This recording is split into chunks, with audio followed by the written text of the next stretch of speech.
3 years, one word, and the word turned out to be the wrong one. It was starting to rain when I reached the cafe, and I was holding a paper bag that had cost me everything I had managed to save. I wasn't nervous. I was happy. That was the stupid part. The bag had a designer name on it she'd circled in a catalog months ago. Inside was the thing she said all the normal boyfriends bought. I'd finally bought it. I felt like I'd crossed a finish line. I'd worked to register through the night, run early parcel routes before dawn, then pulled day shifts hauling block on a building site. 3 jobs, 1 girl, 1 bag. The math had felt romantic right up until tonight. There was a note on my phone I checked like a prayer. 89,400 saved out of 90. I'd watched that number crawl up the whole time, coin by coin, and tonight I'd finally emptied it. My back still ached from the morning's load. My hands had a gray, worked into the creases that no soap ever got out. I told myself none of it mattered, because tonight she would smile, and the smile would balance the books. Sora was already at the table by the window, and she didn't stand up when she saw me. She just looked at the bag, then at me, the way you look at a bill you forgot was coming. "You actually came," she said.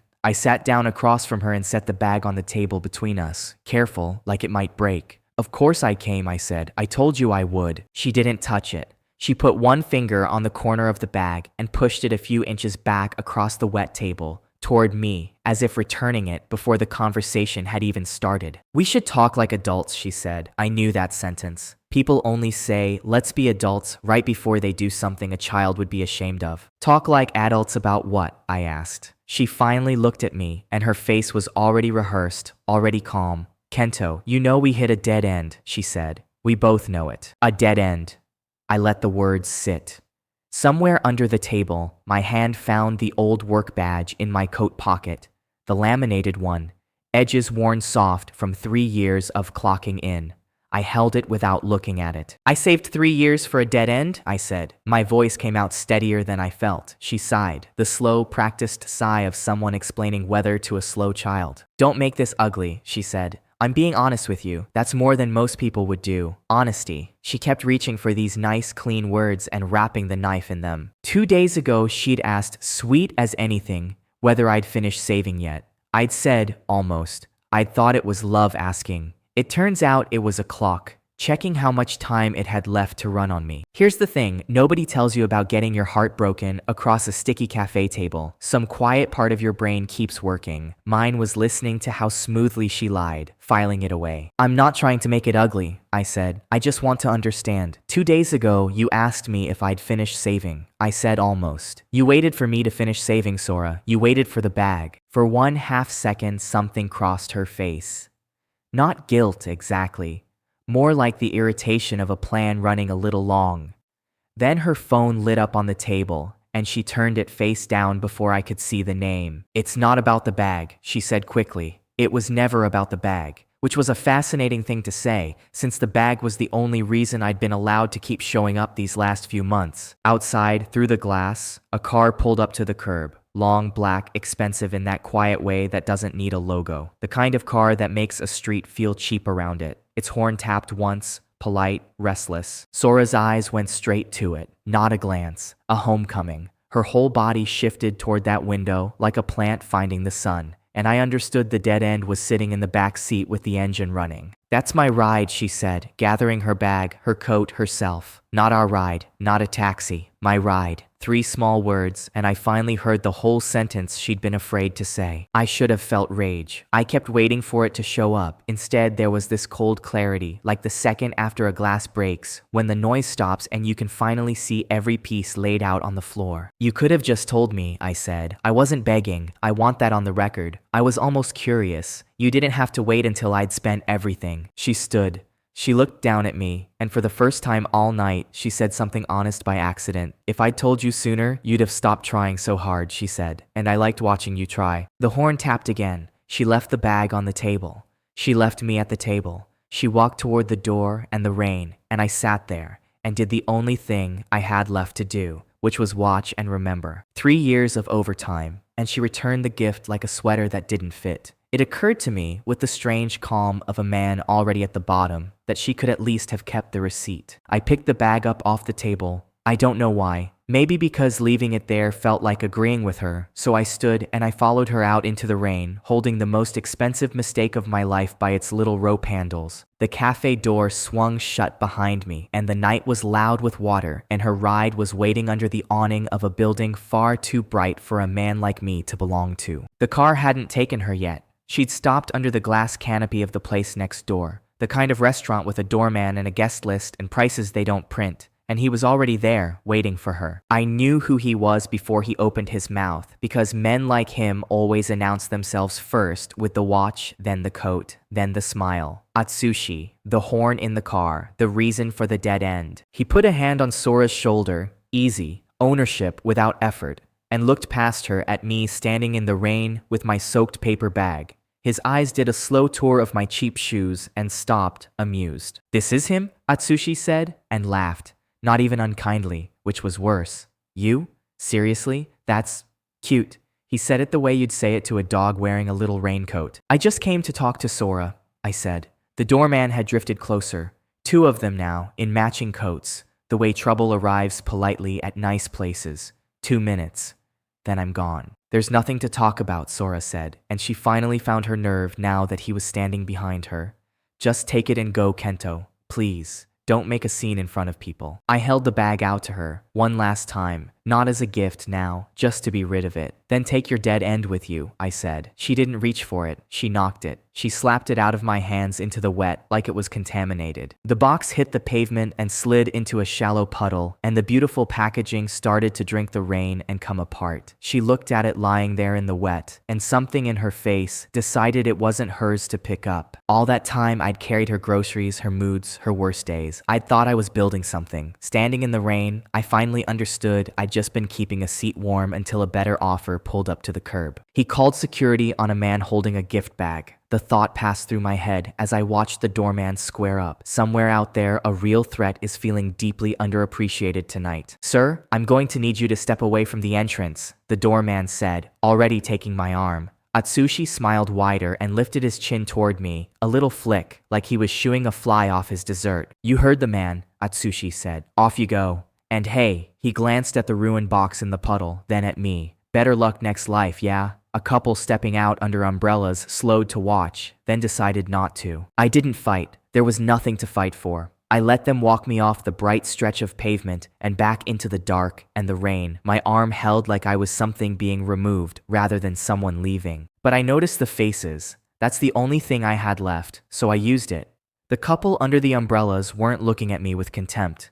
They were looking at him, at the man who'd called security on a guy holding a present. That was the part Atsushi didn't understand, and the part I filed away without knowing yet what it was worth. He thought he'd shown the crowd a king and a beggar. What the crowd actually saw was a cruelty that didn't need to happen. A king doesn't call for guards. A king doesn't need them. Only a man afraid of looking small reaches for someone bigger to do his shoving. I didn't have the words for it yet. I just felt the shape of it land somewhere I'd remember. I walked off with a straight back.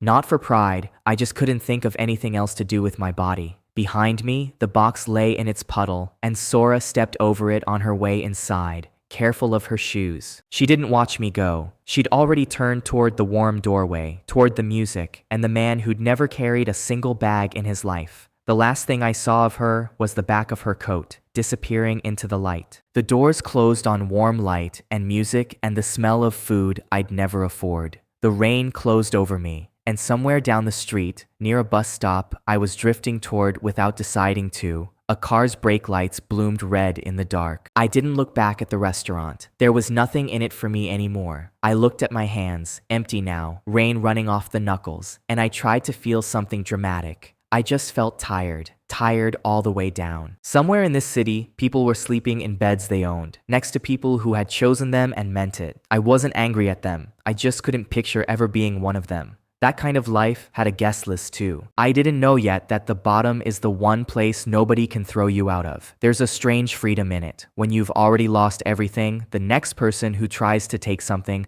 finds your hands are empty. And so are your fears. 3 years, I said out loud, to no one, to the rain. The street didn't answer. The water kept coming. I kept walking toward the only thing in this city that would still take me without a guest list. a wet bench under a flickering sign. The bus stop had a half-broken shelter and a bench with a missing slat, and I sat down on it anyway, in the rain, because the universe had clearly decided dry was for other people tonight. I took out my phone. No missed calls, no messages. The screen glowed up at me, blank and honest, the most truthful thing anyone had shown me all night. I looked at it for a while, then I turned it off. That's it. Everything I had, straight into the minus column. The verdict landed cleanly. I closed my eyes and let the rain hit my face and tried to figure out where a man goes when he's been emptied out completely and there's nowhere left to fall. That's when I heard tires on wet road, slowing, not passing, slowing. The expensive kind of quiet a heavy car makes when it's deciding to stop for someone specifically, which, in my experience, never happened. Cars like that did not stop for men like me. They slowed down only long enough to make sure they didn't catch my kind of luck on their paint. Then they moved on. I opened my eyes.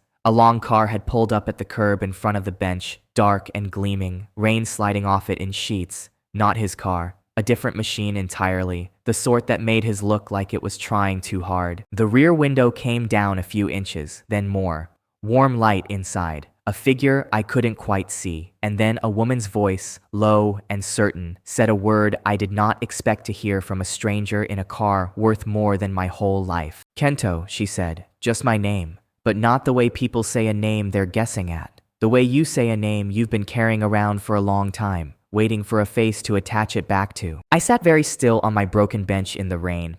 I think you've got the wrong guy, I said. Nobody comes looking for me. People usually look the other way. It's kind of my whole thing. My fingers went to the badge in my pocket, still warm from my hand. For years, it had let me through a side door to mop and stack and smile. Now there wasn't a door anywhere in this city that wanted me. I'm not looking the other way, she said. The window came down the rest of the way, and I saw her, composed, flawless, dry in a world that was drowning. She watched me with an attention I hadn't earned and didn't trust. Kento, she said, I've been looking for you for a long time. A billionaire's car stops for me on the worst night of my life. The idea was absurd enough to make every option feel possible. Either I'm dreaming, I finally lost it, or I'm about 30 seconds from becoming an organ donor. I genuinely couldn't rank the options. Looking for me, I repeated. Why would anyone be looking for me? The rain ran down the back of my neck. She didn't blink. There was a stillness to her that wasn't cold exactly. More like patience, the kind that has already waited years and can wait a little longer without showing the strain. Because 6 years ago you did something, she said.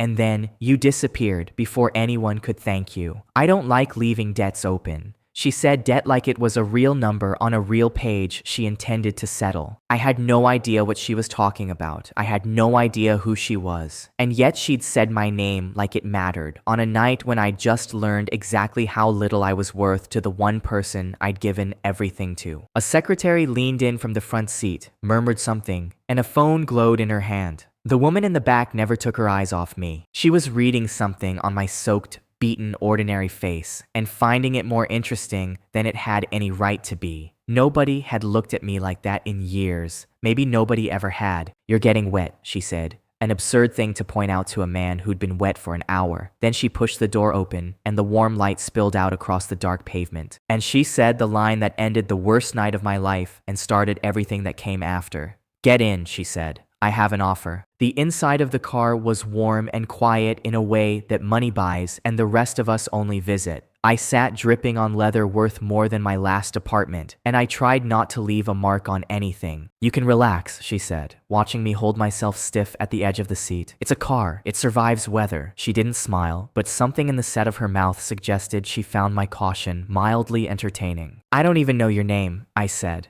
The city slid past the dark glass, getting glossier block by block. You know mine. You've apparently known it for a while. That feels a little uneven. Ray, she said. Just that. No surname, no title, like a person whose first name was already a building somewhere. And the unevenness is the point. I know exactly what I'm doing here. You don't. That's the only reason this works. 6 years ago, I said, you mentioned a debt. I think you've confused me with someone who's ever done anything worth a car like this. She turned then and looked at me fully, and the amusement went out of her face. There was a river, she said. A girl who couldn't swim went into it. A boy went in after her, pulled her out onto the bank, and then ran off before anyone could ask his name. She paused. He had a scar on his left hand from the rocks. So do you. I looked down at my left hand, the old white line across the knuckle that I never thought about. I remembered the river. I remembered being a cold, terrified kid who acted before he could think. I did not remember it being important. That was just a reflex, I said. Anyone would have. No, she cut in. Flat. They wouldn't. I've spent 6 years meeting the kind of people who wouldn't. I learned to tell the difference. That's partly why I'm here. The car turned through a gate that was taller than most houses, and a driveway unrolled in front of us, and at the end of it sat something that was less a home than a declaration. I stopped pretending I wasn't staring. You live here? I asked. She glanced up from her phone for half a second. It's one of 4 residences, she said, the way you'd mention you owned more than one umbrella. I decided not to ask about the other 3. Inside, the ceilings went up, and our footsteps had echoes. A woman was already waiting with a folder, sharp-eyed, unbothered by the soaked stranger trailing her boss across the marble. Ray nodded at her. Mira, my secretary. She's discreet, which is rare and expensive. Mira looked me up and down once, taking in the wet hair and the dripping coat, and filed me somewhere without a word. I got the feeling she'd watched stranger things walk through these doors. I also got the feeling she'd be proven right. Ray led me to a study and sat behind a desk that could have hosted a small dinner. She set a slim document in front of me and slid a pen across the wood, and her whole manner shifted into something colder and more precise. It's a contract, she said. Rule 1, no feelings. This is a business arrangement, not a love story, and it ends on a date written on page 4. Are you still listening, or has the house distracted you? That's usually the easy rule, I said. 3 hours ago, a woman had thrown a gift bag at my chest in the rain. Lady, my brain supplied, you are preaching to the recently converted. Out loud, I just said, keep going. She slid the contract a half-inch closer. You're taking this very calmly, she said, for a man who was sitting on a bench an hour ago. I used up tonight's panic already, I said. You're getting the discount version of me. 1 year, she said. You live here. You have an unlimited card. You appear beside me at events, functions, the places where my family likes to count my failures. In return, the marriage is on paper. Nobody touches the line you're thinking about. Why me? I asked. You could rent a better-looking prop with a nicer resume. Men like that line up for women like you. She studied me, and for a moment, I had the unsettling sense of being read rather than answered. My family wants me married to one of their candidates, she said. Every one of them is a walking corporate merger with a face attached. The second I sign with any of them, I stop being a person and become a clause. I'd rather not. You still haven't said why me, I said. She leaned back. Because I don't trust you, she said, and I can't be betrayed by someone whose loyalty I never bought. You have no stake in my family's games. That makes you the safest man in this city, and they'll believe it, I said. A stranger off a bus stop? My family treats anything they can't control as a threat, she said. A husband they didn't choose for me will frighten them more than the truth ever could. I'm counting on that. It was, I had to admit, a strangely flattering insult. You don't trust me, so you want to marry me, I said. I've heard worse logic tonight. Behind her, Mira's pen paused over her notepad just slightly, then kept moving. I looked at the contract. I looked at the dark window beside the desk and at my own reflection in it, soaked, hollowed out. A man who 6 hours ago had a girlfriend and a savings note and a plan. The reflection looked back like it dared me. Take your time, Ray said, in a voice that meant the opposite. But I noticed she was watching my hands, not my face, waiting for them to grab, waiting for the greed she'd clearly seen in everyone else who'd ever sat in this chair. I didn't ask about the money. I didn't ask what the card's limit was. I asked one thing instead. This costs you something too, I said. Marrying a stranger to keep your family out. What does it actually cost you? For the first time, the precision slipped. Just a flicker. Most people ask what they get, she said quietly. You asked what I lose. She didn't answer the question. She didn't have to. The flicker was the answer. I picked up the pen. Sora's voice rose in my head, the one word she'd used, nothing. So did the image of a man clicking his fingers for guards. I signed my name, once, clean, in the place she'd marked. I didn't know that one signature would unmake my whole life and build a new one in its place. I just wanted to stop hearing her voice in my head. Turns out the best way to do that is to give it something louder to look at. Ray looked at my signature for a moment longer than the moment required. Then she opened a drawer, took out a matte black card with no name and no number I could see, and held it out across the desk between two fingers. "Buy whatever you need," she said. I closed my hand around the card, the lightest thing in that enormous room, and somehow the one that was about to rearrange everything I believed about my life. Mira drove me into the bright heart of the city the next morning, to a district where the shops didn't keep prices in the windows, because if you needed to ask, you weren't the customer. She parked like she'd done this 100 times. She had. "So how does this work?" I said, turning the black card over in my fingers. It was heavier than a card should be. Everything in their world was heavier than it should be, as if weight were another thing you could afford. "I just walk in and point. You walk in, you point, and you do not flinch at the number," Mira said, leading me through a set of doors a doorman opened before we reached them. "Most people start with a watch or a car. The first purchase always tells me who someone is." "Does it?" I said. We were standing in a hall of glass cases, and the things inside them glittered with a confidence I had never felt about anything. A watch in the nearest case cost more than I'd earned in 2 years of 3 jobs. I looked at it the way you look at a building. Tall, far away, not for me. I kept walking, past the watches, past a showroom where a car turned slowly on a lit platform like a holy relic. Mira followed, and I could feel her recalibrating with every case I didn't stop at, her professional read of me developing cracks. "You're killing me," Mira murmured, as I walked past a coat that cost more than a year of my old rent. "Do you know how this looks in my report? Subject declined everything. They'll think I lost you in the parking lot. Tell them I'm slow," I said. Slow buys us both time. The truth was simpler than slow. I'd spent years learning that the things worth having don't sit in glass cases with lights on them. They sit in the quiet corners nobody guards, waiting for the one person steady enough to walk past the shiny part and pick them up. "You can have any of it," she said, an edge of confusion in her voice now. "That's the entire point of the card. People dream about a morning like this." "I'm sure they do," I said. "What I actually want is over there." I crossed to a small kiosk at the corner of the atrium, the one ordinary thing in the whole gleaming temple. A coffee counter, and beside it a rack of newspapers, real ones, ink and paper. I bought a black coffee and the day's financial paper. The total was almost insulting in how small it was. Mira stared at me. "That's it," she said. "That's the purchase."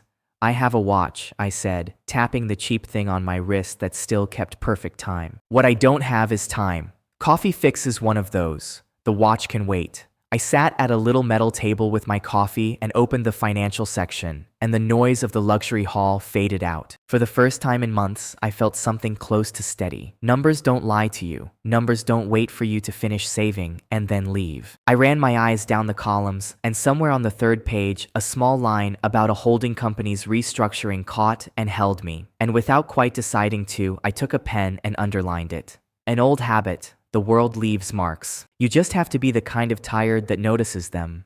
Out of the corner of my eye, I saw Mira lift her phone and start typing, fast, with the focused frown of someone filing a report. I didn't need to read it to know the shape of it. Subject: acquired caffeine and newsprint. Threat level: confusing. "Please advise." She caught me watching and didn't even pretend. "She's going to ask me what you bought," Mira said. "And when I tell her, she's going to make me repeat it. Tell her it came to under $4, I said. "Round up if it makes the report look better." Across the city, in an apartment that smelled of new money and old anxiety, Sora sat with her phone in her hand. She'd opened the chat with Kento. The last message in it was 3 days old, from him, hopeful about a Tuesday that never happened. Her thumb hovered over the empty text field. She didn't know what she'd write. Sorry would be a lie, and not sorry was too true to send. She typed nothing, deleted the nothing, and sat there while the screen dimmed, then went dark in her hand, showing her only her own reflection. She set the phone face down on the arm of the chair, the way you put down something you don't want looking back at you. Then she picked it up again. Then she set it down again. The new apartment was very large and very quiet around her. Back in the atrium, Mira slid her phone away and looked at me with something that wasn't quite respect, but was on the road to it. "You know," she said, "I've driven a lot of her arrangements to a lot of these shops. You're the first one who bought something you could read."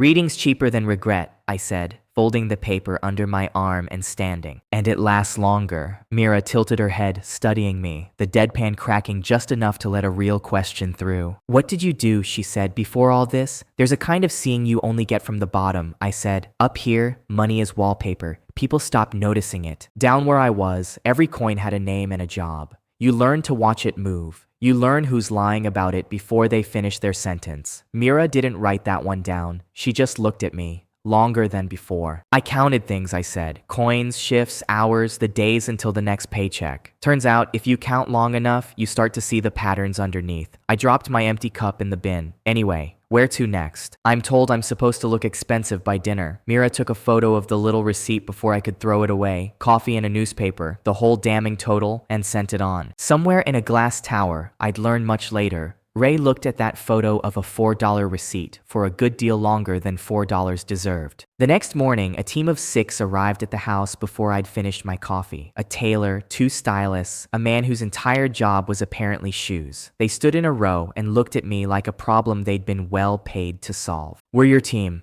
the tailor said. "A team for what?" I said, still holding my mug. "For making you look like you belong in the room she's going to put you in," he said, not unkindly. "Fair enough." I sat down and let them work. What followed wasn't a conversation. It was a montage with scissors, fabric, mirrors, thread and needles, a cuff turned, a shoulder pinned. Nobody asked my opinion, and for the first hour, I didn't offer one. The strange thing about being dressed by professionals is how fast you stop resisting it. Hour 1, I felt like a mannequin with opinions. Hour 2, I caught myself standing straighter without being told. The body learns the costume before the mind agrees to wear it. Then they brought out the expensive one, a jacket with a sheen to it, the kind of thing that announces its own price across a room before you've said a word. The tailor held it up like a trophy. I shook my head. "Too loud," I said. "Give me the plain one." Mira, watching from the doorway with her tablet, raised an eyebrow. "The expensive one says new money," she said. "The plain one says nothing." "Then I'll let it stay quiet," I said. The line passed through me as I watched a woman I'd just met decide which silence my jacket should make. I've worn the same 2 shirts for 3 years. Now there's a budget for my collar's emotional tone. The world is a strange place once you have a card. Mira tapped at her tablet, then handed the shoe man a note. A watch arrived a few minutes later in a flat box, restrained, plain-faced, no jewels shouting for attention. Exactly the one I'd have chosen if anyone had asked. Nobody had. "Her choice," Mira said, fastening it on my wrist before I could reach for it. "She sent the model down this morning." I looked at it. It was quiet and precise, and somehow already mine. It was the watch of a man who'd rather be underestimated. I didn't say anything about that. Neither did Mira. But she looked at me a beat too long, the way she had at the coffee counter, like a column of numbers that wasn't adding up the way she expected and was getting more interesting for it. 6 years of clocking in on a plastic badge, and now my wrist cost more than my old car. The badge was still in my coat pocket, for the record. I'd moved it from the old coat to the new one that morning, without quite deciding to. When they were done, they turned me toward the mirror. I'll be honest, I didn't recognize the first half second of the man looking back. Then I did. Same eyes, same tired, just better lit in a coat that didn't apologize for taking up space. "Good," Mira said, surveying the result. "You clean up like someone who forgot he was supposed to be poor." "I didn't forget," I said. "I just stopped advertising it." She almost smiled. With Mira, almost was a standing ovation. She handed me an address on a card. "Ray wants you to pick up her order, alone. Today," she paused. "The most exclusive boutique in the city. You walk in like you own the street outside it. And if I don't feel like I do?" I asked. "Then lie convincingly," she said. "It's the same thing, from the outside." What she didn't mention, what she maybe didn't know, was who else would be shopping in that boutique that afternoon. The city is enormous and somehow always exactly the size of the people you're trying to avoid. The boutique was the kind of place where the staff hold the power and everyone pretends otherwise. Soft lighting, hushed voices, a manager who could weigh your bank balance from the cut of your sleeve in under 3 seconds. I gave my name at the desk and a young assistant went to fetch the order, and I stood among the glass and the silk feeling the suit do its quiet work. And then, from across the floor, a voice I'd hoped never to hear again said, "Well, look who wandered in. Atsushi." of course, with Sora on his arm in something that still had its price tag tucked into the seam. They'd been at a counter of handbags, and now they were drifting toward me with the slow confidence of people who'd never once been removed from anywhere. "Nice costume," Atsushi said, loud enough to turn heads. A smile stretched wide. "What is this? A delivery? Did you wander off the loading dock? They let anyone try the samples now?" A couple of customers glanced over. Sora said nothing. She was looking at the watch. She'd recognized it, I think. Not the brand, the restraint. She'd spent 3 years telling me I had no taste, and here was taste, sitting on the wrist of the man she'd publicly thrown away. Her face wasn't jealousy yet. It was the first rough draft of it. I didn't answer him. I turned back to the assistant returning with my order and asked, calm as you like, whether the rest of it had arrived. Atsushi did not enjoy being unanswered. Men like him never do. Silence reads to them as insolence, which fair, it sometimes is. "Hey, I'm talking to you," he said, stepping closer, voice climbing. He looked around for the manager and snapped his fingers, actually snapped them in a luxury boutique. "Excuse me, this man isn't a customer. Get this one out. He's bothering us." The manager came over smoothly, unhurried, and I watched it happen in real time. The small glance at the screen behind the counter, the name attached to a standing account, the recalibration behind the eyes. He turned. He did not turn to me to remove me. He turned to me and bowed, a real bow from the waist, the kind these rooms reserve for the people who keep the lights on. "Of course, sir," he said warmly. "Right this way, your usual room is ready. May I bring you something while you wait?" For a moment, nobody moved. Atsushi's smile was still on his face, stranded there, like a man who'd reached the bottom step that wasn't there. "What?" he said. "No, not him. Him. Remove him." The manager turned to Atsushi now, and his warmth cooled by exactly the right number of degrees. "Sir, I'd ask you to lower your voice," the manager said. "You're disturbing our guest." Our guest. I watched the word land on Atsushi like cold water. I watched Sora's face do something complicated and quiet. Confidence is half of status, I decided. The other half, it turns out, you can rent with the suit. Returns accepted within 14 days. 2 women by the scarves had stopped pretending to shop. A man at the watch counter was watching openly now. The room had quietly picked a side, and it wasn't the side that was shouting. Atsushi felt it land on him. You could actually watch him feel it. And here's the part worth remembering. I hadn't done anything. I hadn't pulled a string or dropped a name or lifted a finger. Atsushi walked into a room, was cruel to the people who worked there, and the people who worked there simply decided whose side they were on. Sora lifted her phone. I saw her do it, angling it to film, to catch the moment, evidence to show Atsushi later that it was a trick, a fluke, a misunderstanding. Then she stopped. She set the phone face down on the glass counter, without recording a second of it. Some part of her didn't want the proof to exist. That was the first crack in her, though neither of us knew it yet. She'd come to that boutique to watch me fail in front of Atsushi, to collect the evidence that she'd chosen right. Instead, she watched a room full of strangers decide I mattered, and she put her phone down rather than record a truth she wasn't ready to own. People think betrayal is the hard part. It isn't. The hard part is the slow, private moment you realize you bet on the wrong horse, and the race is already running. I followed the manager toward the back, and as we walked, he murmured small talk about the order, and somewhere in it, he mentioned a supplier delay. A name, a payment that had gone out twice. He said it as nothing, as weather. But the second figure didn't match the first. A small thing, a wrong number where a right one should be. I filed it without breaking stride. Behind me, I heard Atsushi recover his voice, lower now, tighter, hissing into his phone as he steered Sora toward the doors. "Find me everything on that heiress," he was saying. "Every contract, every holding, every last thing she owns. I want to know what we're really dealing with." "Dig away then." I took the wrapped order with a nod I didn't have to fake anymore. Dig as deep as you like. In my experience, the men who go looking for someone else's foundation usually find their own first. I'd just have the timing ready when he did. That night, the holdings offices were nearly empty, screens dimmed to a low blue, the kind of quiet I actually like. Ray had given me a guest pass and a desk to wait at while she finished a call upstairs. I wasn't supposed to be working. I was supposed to be a husband, decoratively. But the open reports were right there on the shared drive. The public ones, nothing secret, quarterly summaries, vendor ledgers, the dull paperwork that runs an empire. Old habit took over. I started reading. The dull pages never lie, and at that hour, they were the only company in the building that didn't want something from me. Most husbands sneak around at 2 in the morning for romance. I'm sneaking around for a discrepancy in vendor payments. We all have our affairs. Mine just leave a paper trail instead of lipstick. Then a line caught. The same supplier the boutique manager had mentioned in passing. A payment that went out, then went out again, 3 weeks apart, routed a half step sideways through a name I didn't recognize. By itself, nothing. A clerical hiccup. Empires are full of them, except the timing was too clean. The second payment landed the same week a small, quiet leak had started chewing at one of Ray's deals. I'd seen the headline in the financial paper without knowing it touched her. Now the dates lined up like teeth in a gear. I'd spent years finding the few dollars a register came up short at the end of a shift. You learn to feel a number that's lying to you. This one was lying. I didn't know what about yet, but it had the exact texture of a lie I'd met before, and the texture is the tell. I didn't shout about it. I didn't even open anything I shouldn't. I just printed one page, the one with the name and the amount, and the date sitting together in a row, and I set it face down on the corner of the desk.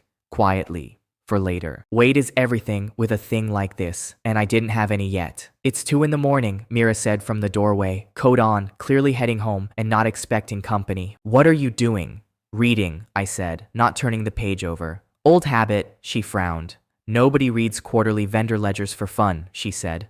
I'm not having fun, I said. She looked at the screen, then at me, then at the single face-down sheet under my hand, and I watched the question form behind her eyes, the same one from the coffee counter, the boutique, the mirror. Who are you exactly? She didn't ask it. She was too smart to ask a question she wasn't ready to hear the answer to at 2 in the morning. Don't stay all night, she said instead. She doesn't pay you to ruin your eyes. She doesn't pay me at all, I said. It's a contract. There's a difference.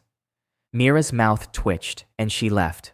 When the door clicked shut behind her, I slid the single sheet off the desk and folded it once into the inside pocket of the quiet new jacket against my chest. Not evidence yet, just a thread. I sat a while longer in the blue dark, turning the name over in my head. I wasn't angry at whoever it was. That's the thing nobody believes about me. You can't read numbers clearly while you're angry at them. Anger fogs the glass. I just wanted to see the shape of the truth, clean, before I decided what it was worth and to whom. But I'd pulled enough threads in my life to know how a whole thing comes apart when you find the right one. A week later, I was standing in the corner of Ray's boardroom, dressed like I belonged there, doing the one job she'd actually given me for the morning. Be present, say nothing, watch everyone. As jobs went, it suited me down to the ground. The room was glass and gray and very high up. The city spread out below like a circuit board. Ray sat at the head of the long table with Mira at her shoulder. The seats opposite were empty, then they filled. Atsushi walked in like he owned the building, and behind him came his father.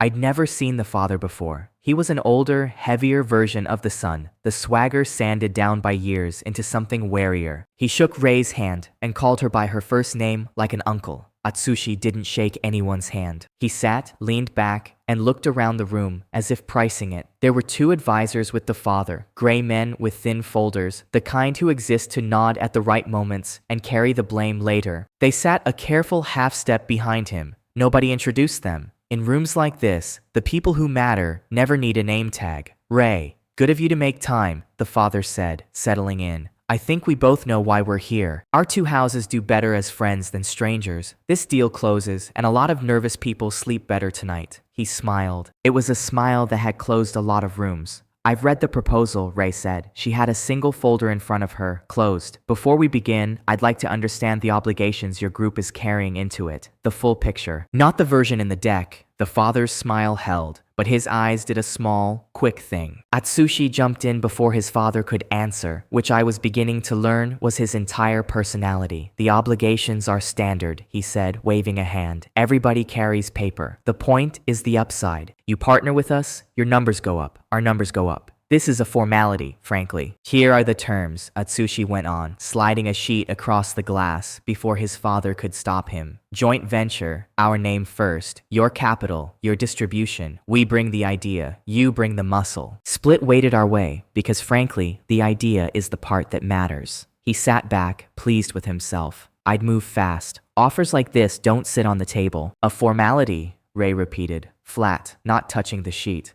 Then formalize it. What are you carrying? Atsushi's jaw tightened. He didn't have the number, or he had it and didn't want it in the room.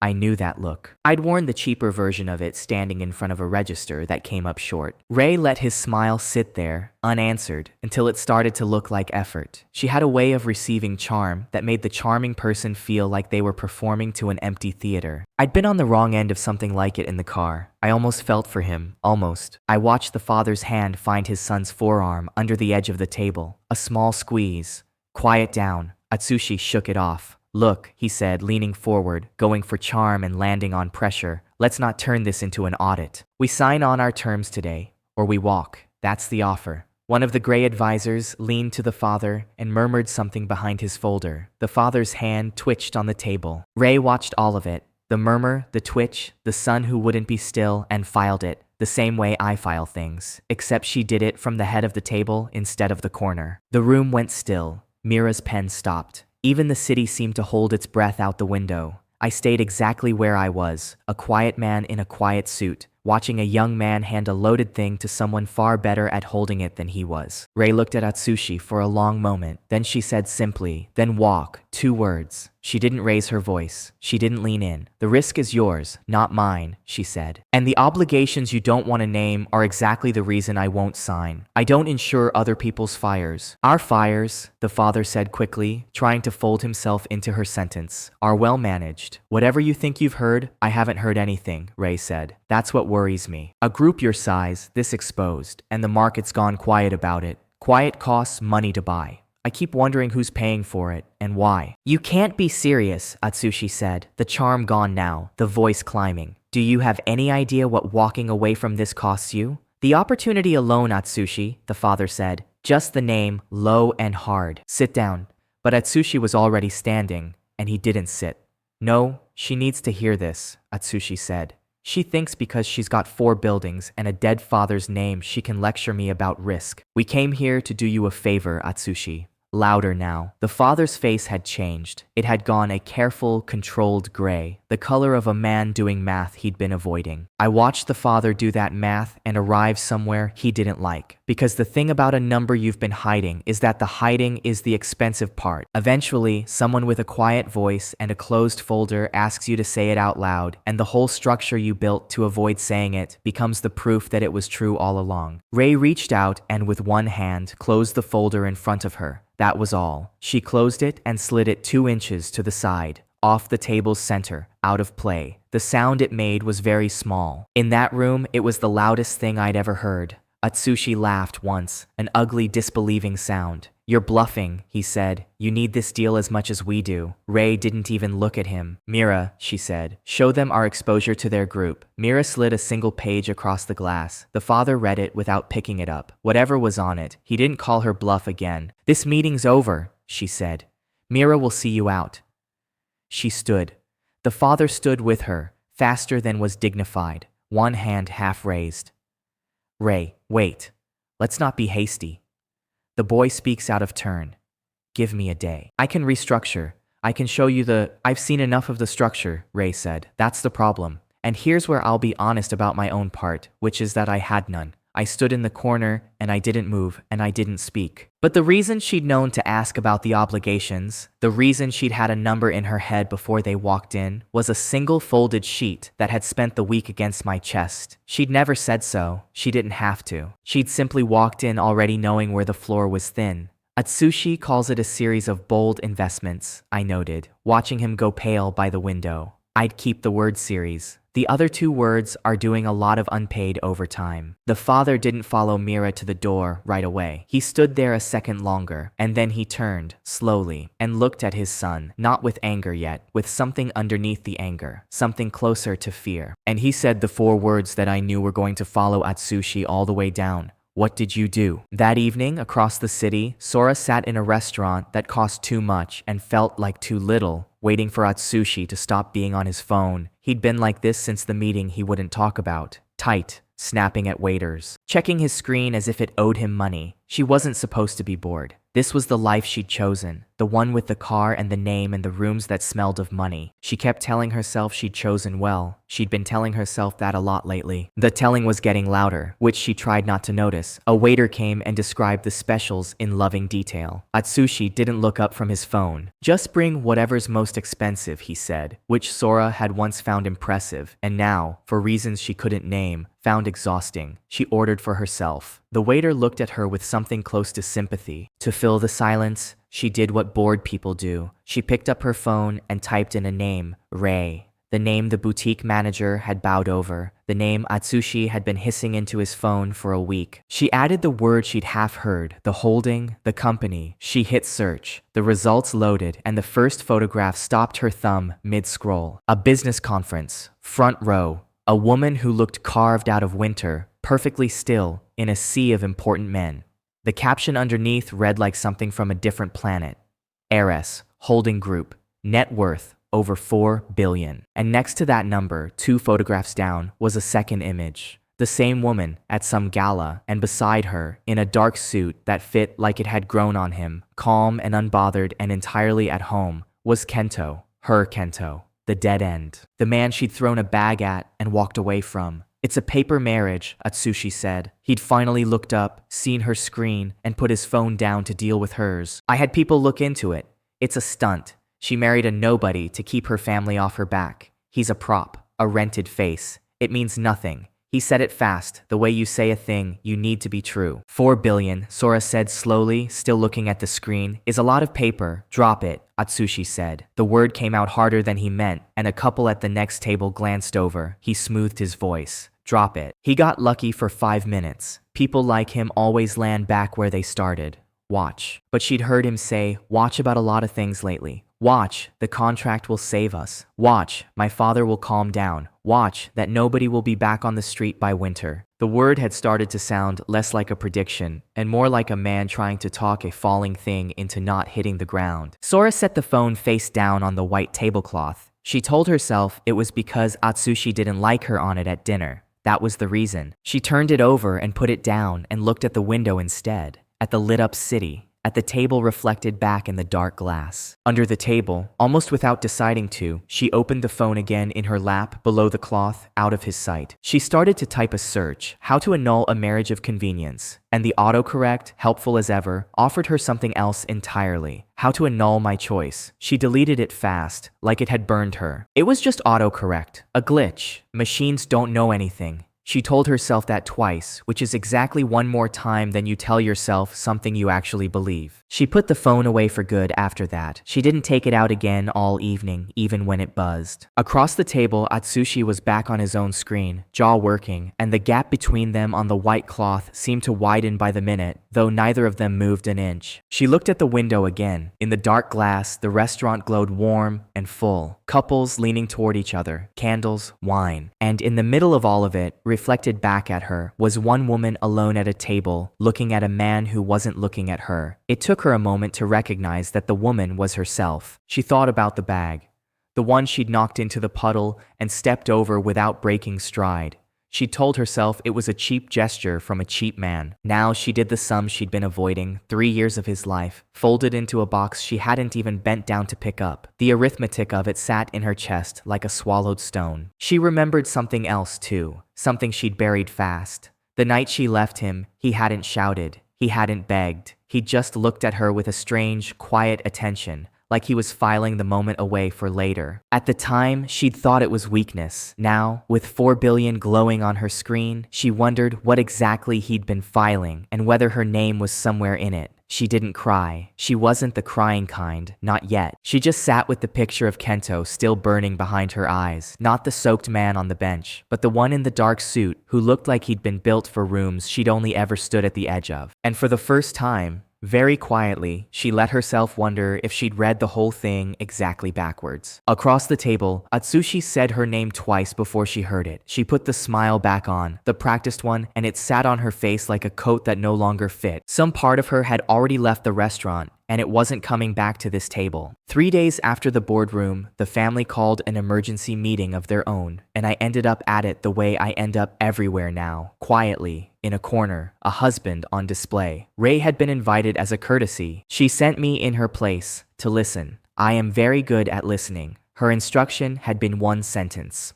Watch what he does when the money's already gone, she'd said. People are honest in the rubble. It's the only time you see what they actually are. So I went, and I watched, and she was right, the way she's irritatingly often right. It was the father's office this time, not Ray's, but the same gray light, the same too-high view, the same long table. Except now the table was full of investors. Nervous men with thin smiles who'd put real money into the family group and had started this week to ask hard questions about where it had gone. Atsushi sat near the middle, talking too fast, doing the thing he always did, which was treat panic like a sales pitch. It's under control, he was saying. Completely under control. A short-term liquidity thing. We've bridged it. By the gala next week, this is a story we laugh about. I promise you. I noticed he'd sat 3 seats down from the head of the table. The head chair, his father's chair, sat empty while the father stood by the window, and Atsushi kept his eyes carefully, deliberately, off it. A man can tell you everything by the chair he refuses to look at. He kept reaching for the empty chair's authority without daring to sit in it. Every time he said we, he glanced at his father's back by the window, checking, the way a kid checks whether the parent saw the broken vase. A grown man, still doing it.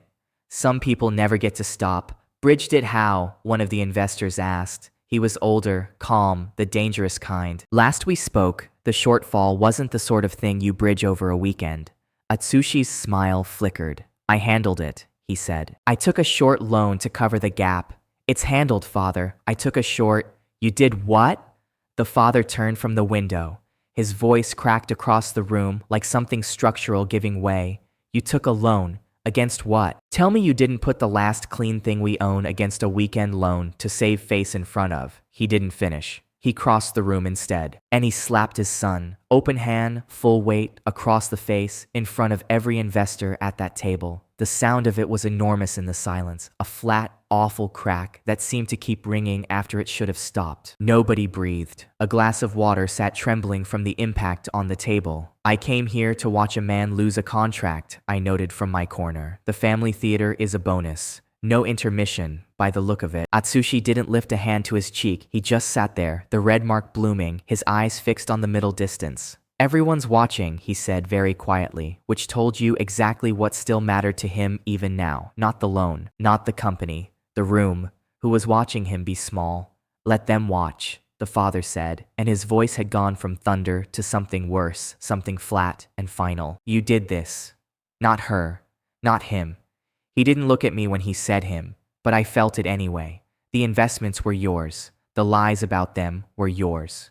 I covered for you, and you used the cover to dig deeper. That was the part worth catching, and I caught it. The investments were yours, before me, before Ray, before the rain and the bag and any of it. I hadn't built this man's grave. He'd been digging it quietly for years, and all I'd done was happen to be standing nearby with good timing when the floor finally went. There's a thing people get wrong about revenge, and I'd been getting it wrong too, in the small hours when I let myself think about it. You picture yourself shoving the enemy off a ledge, but the dangerous ones are already falling when you meet them. The only real skill is not getting grabbed on the way down. The investors were already gathering coats. That's the thing about money. It's loyal exactly until the second it isn't, and then it's gone before you've finished your sentence. The calm, older one paused by Atsushi's chair on his way out. We'll be in touch, he said, which everyone in the room knew meant the opposite. Atsushi sat in the emptying room and finally touched his cheek, lightly, like he was checking it was still his. Then he took out his phone. I watched his thumb move, watched him start to make calls, the panic reorganizing itself into a new plan, because men like Atsushi never run out of plans, only out of room. His father had stopped looking at him entirely. That was the cruelest part, and Atsushi felt it. I saw him feel it. A slap you recover from. A man can wear a red cheek and tell himself it was heat, not verdict. But a father who simply turns his back has already done the math and closed the folder. There's no loan that bridges that. The gala, I heard him say into the phone, low and urgent, turning away from his father's back. The merger gala next week. Everyone who's anyone will be there. Get me in front of the right people and I'll fix this myself. I don't care how. I'll get in that room if I have to come through the kitchen. I filed that too. People tell you their whole plan when they think no one important is listening. The next evening, there was a reception, one of those events where the city's money puts on its good clothes and circles itself. Sora was there on Atsushi's arm, in a gown she hadn't paid for, smiling the bright, fixed smile of a woman determined to look like nothing was wrong. Atsushi was performing too, laughing a half beat too loud at the right men's jokes, gripping the right shoulders, working the room like the room was a fire he could talk into staying lit. Sora stood beside him and held a glass she wasn't drinking and tried to remember when standing next to him had felt like an arrival instead of a job. She remembered the first time she'd walked into a room on his arm, the heads that turned, the warmth of being chosen by someone everyone else wanted. It had felt like winning. Nobody warns you that some prizes come with a return policy and that the store keeps the receipt, not you. His phone lit up on the high table between them, face up just for a moment before he covered it. But Sora was close, and her eyes were quick, and she read it before he could move his hand. A message, a name saved as nothing but initials, and a line she wished she hadn't seen. Final notice, full amount due. The number was very large, and the deadline was very soon. She looked away fast, out at the crowd, and arranged her face into something pleasant, as if she'd seen nothing at all. But her hand, the one resting on his arm, tightened. She didn't decide to do it. Her fingers just closed harder on his sleeve, the way you grip a railing when the floor tilts under you and you're pretending it didn't. The number stayed behind her eyes. She kept doing involuntary math with it, what it would take, how many of these smiling nights it stood for, whether there was any version of the future where it simply went away. The answer kept arriving the same, more than they had, more than they were going to have. The smile on her face had nothing to do with the arithmetic underneath it. Smile, Atsushi murmured, sliding the phone into his jacket without looking at her. People are watching. I am smiling, she said through the smile. Smile like you mean it, he said, scanning the room over her head, already moving toward his next handshake, already gone. A woman beside her at the table leaned in, friendly, a little tipsy. You must be so happy, she said. You haven't stopped smiling all night. Sora kept the smile bolted in place. Just happy, she said, through her teeth, the muscles in her jaw beginning to ache from the effort of it. You sure? The woman laughed. You look like your jaw might be locked. It's not, Sora said, and let the smile drop the second the woman turned away and felt the relief of it like setting down something heavy. She looked back at Atsushi, 3 guests deep into the crowd now, laughing at something, sweat at his collar. She looked at his hand, the one she'd been gripping, now gesturing wide as he told some story to men who would not save him. And for a moment, it didn't look like the hand of the man she'd traded everything for. It looked like a stranger's hand, a hand attached to a falling thing, reaching out, grabbing at the air on the way down. She thought, unbidden, of another man's hands, gray in the creases, careful with a paper bag, holding it out to her in the rain like it was something worth giving. She'd thought those hands were the problem. She was beginning to suspect they'd been the only honest thing she'd held in 3 years, and she'd dropped it in a puddle. She put her glass down. She didn't finish it. Across the room, Atsushi caught her eye and made a small, restless gesture. Come here, work the room, be useful. She went, because that was the deal she'd signed without anyone making her read it. But she went slowly, and she didn't fix the smile back on until she had to. On the far side of the hall, a screen cycled through the sponsors of the following week's merger gala, the event Atsushi was so desperate to crash. One name dominated the rotation, clean and enormous, Ray's Holding. The room Atsushi was begging his way into belonged, in every way that counted, to the woman whose husband he'd called a nobody on a wet curb. Sora looked at that logo for a long time. Then she went to find Atsushi because there was nowhere else to go, and the smile she fixed back on cost her more than the borrowed gown had. It was nearly midnight when I found Ray still at her desk in the dimmed office, the city burning low and electric outside the glass. She didn't look up. You should be asleep, she said. Tomorrow's the gala. I need you rested and decorative. I'll sleep when I'm done, I said. I brought you something. I crossed the room and set a single sheet of paper on the desk in front of her, face up this time. 1 page, a name, the head of your PR, an amount, a date, nothing else. No explanation, no theory, no paragraph walking her through how the pieces fit. Just the 3 things that matter, sitting in a row where she could see them. She went very still. She read it once. Then she read it again, slower, and I watched something move behind her face that I hadn't seen there before. Not surprise exactly, but the particular stillness of a person recalculating a number they'd been sure of for a long time. "This is the leak," she said. "Not a question. The deal that's been bleeding for a month. The one my legal team swore was just bad luck and market noise." "It's not noise," I said. "Someone inside your house has been selling the weather forecast, the dates when she was paid, the amounts what your trouble was worth to her." "How long?" Ray said quietly. "Have you known?" "Long enough to be sure," I said. "I don't bring you a thing like this until I'm sure. Half sure is worse than nothing. It just teaches the rat to hide better." She looked up at me then, finally, fully, and the look was different from any she'd given me before. "My legal department spent 3 weeks on this," she said. "I pay them a fortune. I pay them specifically to find things like this, and they found nothing. And you," she stopped. She set her palm flat on the page, covering the name, and looked at me like she was seeing a stranger sit down in a chair she thought she'd already filled. "Who are you, really?" 3 years of night shifts and a library card.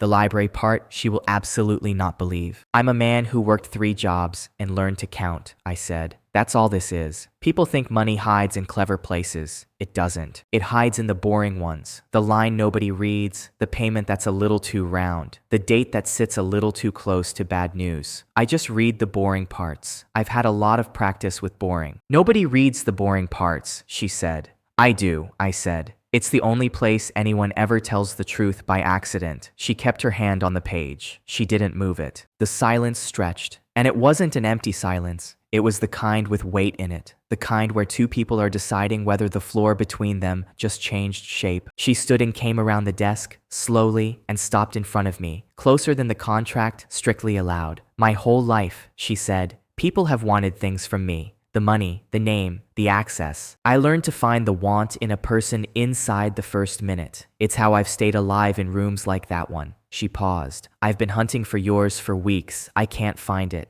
It's making me insane." "Maybe I don't have one," I said. "Everyone has one," she said. "Then maybe mine's boring too," I said. "I wanted to stop being a man things happen to. That's the whole engine. It's not romantic, and it doesn't scale." She studied me like a page that wouldn't balance. For once, I was the number that didn't add up, and I found, to my surprise, I didn't mind being read for a change. "You could have used this," she said, touching the sheet. "Found the leak, sat on it, traded it to me for something. More money, an early exit from the contract. That's what everyone in my life would have done." "Why didn't you?" "Because then you'd know the price of me," I said. "I've spent my whole life being something people could afford. I wanted, just once, to be a thing nobody could put a number on." "Rule 1, she said at last, almost to herself.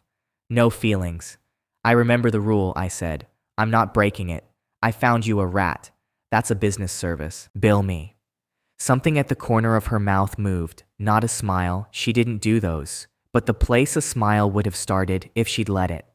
"Go to bed, Kento," she said, but the cold had gone out of it. And as I turned to leave, I saw her look down at the page again and lay her hand back over the name and keep it there a moment longer than the page required. The way you hold down a thing you're not ready to let blow away. I went to bed. I did not sleep much. Tomorrow there was a gala and 200 of the city's most important people and a man so frightened of being small that he'd come in through the kitchen to feel big one last time. I'd been building toward that room for weeks without telling anyone, including, mostly, myself. The rat was just the warm-up. The real thing was already loaded, and it had Atsushi's name on it. The gala was the kind of event you could feel from the parking garage, a current in the air, the hum of 200 important people gathered to celebrate a merger and quietly measure each other. I walked in beside Ray in the quiet suit and the quiet watch, and for the length of the entrance hall, I felt almost calm. I'd learned a few things by now about rooms like this. You don't scan them. You let them scan you. You walk like the floor was poured for your shoes. Ray had taught me half of it on purpose, and the other half just by existing next to me, the way the cold teaches you to find your coat. "You're nervous," she murmured, not looking at me, smiling at someone over my shoulder. "I'm calm," I said. "Your jaw isn't," she said. "Relax it. Tonight you only have one job. Stand here and look expensive," I said. "You're learning," she said, and there it was. The almost smile, gone before anyone could photograph it. Mira worked the floor in a dark dress, steering Ray's evening like air traffic control. She caught my eye once and gave me a small nod. Approval, maybe, or just confirmation that I hadn't embarrassed anyone yet. From Mira, a nod was practically an embrace. What I didn't know, what she hadn't told me, because she enjoyed her small cruelties, was that she had a second job for me, and she'd written it into the program. Halfway through the evening, Between the speeches, she stepped up onto the low stage and took the microphone, and the room turned toward her like it was paid to. I'd assumed I was there to be furniture, handsome, silent, expensive furniture, parked beside her where the cameras could find it. I'd gotten comfortable being furniture. It's the one role in the world where nobody ever asks you to explain yourself. Thank you all for coming, she said. The hum dropped to nothing. When Ray speaks, money listens. Because money has learned it's usually about to find out something it needs to know. Before the formalities, I'd like to introduce someone. Most of you have wondered about him. Some of you have asked. A few of you have been rude enough to investigate. A ripple of careful laughter. Her eyes found me across the room, and I felt the first cold drop of understanding slide down my spine. I don't usually explain my decisions, Ray said. I'm going to make an exception once, so that nobody in this room has to whisper about it again. She paused, and the pause was a blade. This is my husband and my co-owner. The room stood up. I want to be precise about that because I've replayed it 100 times since. 200 of the most important people in the city rose to their feet and turned toward a man who, 3 months ago, had been thrown into the rain over a paper bag. They stood up. For me. 200 people had just decided I was somebody. I kept my face very still while my heart did something undignified. Same suit I had on yesterday when a barista called me buddy and got my order wrong. The suit hasn't changed. Apparently the only thing that changes is who's looking. I had no idea, a man near me said, shaking my hand with sudden warmth, pressing a card into it. An absolute pleasure. We should talk. Neither did I, technically, until about 40 seconds ago. That part stayed inside my head. Out loud, I said something gracious. The gracious things come easier now. Turns out, half of class is just declining to panic out loud. Cards kept appearing in my hand. Men who wouldn't have held a door for me a season ago now wanted 20 minutes of my week. I pocketed them and kept my face polite. None of them had changed their mind about me. They'd only changed their mind about my address. And then, the way you find the one face you're looking for in any crowd, I found Sora's. She was across the room on the arm of a man who wasn't beside her anymore. Atsushi had drifted off somewhere, and she was staring at the stage. At me, with an expression I'd never once seen her wear in all the time I'd known her. Doubt all the way down to the floor. Her dress was beautiful and brand new, and one small thing was wrong with it. The price tag still hung from the seam under her arm, a little white flag she hadn't cut, because you don't cut the tag off a dress you intend to return. She kept her elbow pressed to her side all night to hide it. I noticed because noticing is the only thing I've ever been good at. I looked at that hidden tag, and I felt the strangest absence of triumph. I'd imagined this moment on a wet bench, half drowned, at the bottom of my life. I thought it would taste like victory. It mostly tasted like an old door quietly closing in a house I didn't live in anymore. She knew I'd seen it. The tag, the doubt, all of it. She held my eyes for 1 second, and her mouth opened like she might cross the room and say something, an explanation, an apology, a 3-year late confession.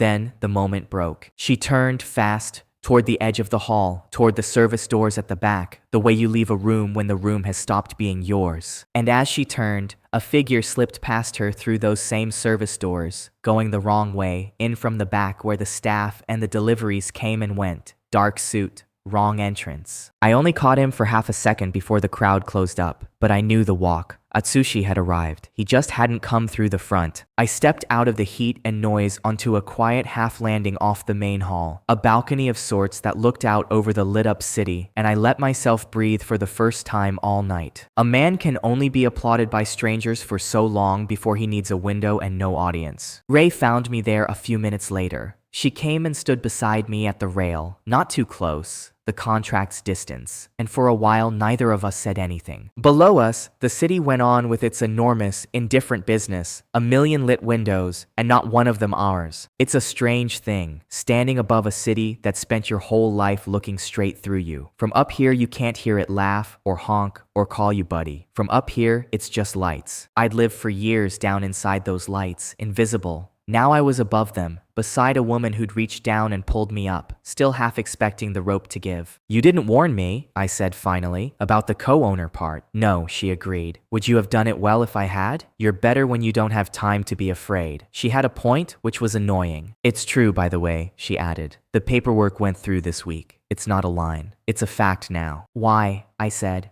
Not why the title, why the speech, the standing room, the public choosing of a man she'd hired to be invisible. She looked out at the city for a long moment. Don't read into the speech, she said. It protects the holding to have a clear second name on it. It's an investment, that's all. It's an investment, she said, not looking at me. And for a second I almost believed it was about money. Almost. But I'm an analyst, and I do this for a living, and the numbers didn't add up. You don't stand a whole room up for an investment. You don't choose a face that publicly for a balance sheet. The math was off, and the only variable that fixed it was one she wouldn't say out loud. Right, I said, letting her have it, because some people can only walk toward a thing if you promise not to name it. An investment. Smart. Good return on a wet guy from a bus stop. Her hand was on the rail, near mine. Closer than the contract. She didn't move it away, and she didn't move it the last inch either. She just left it there, in the space between, like a question she hadn't decided whether to ask. A man raised to believe he is his status will do anything rather than be seen without it. Cornered, the smart move is to go quiet and retreat. But terror doesn't choose smart, it chooses loud. And loud, in a room full of witnesses, is how a clever man hands you the rope and ties the knot himself.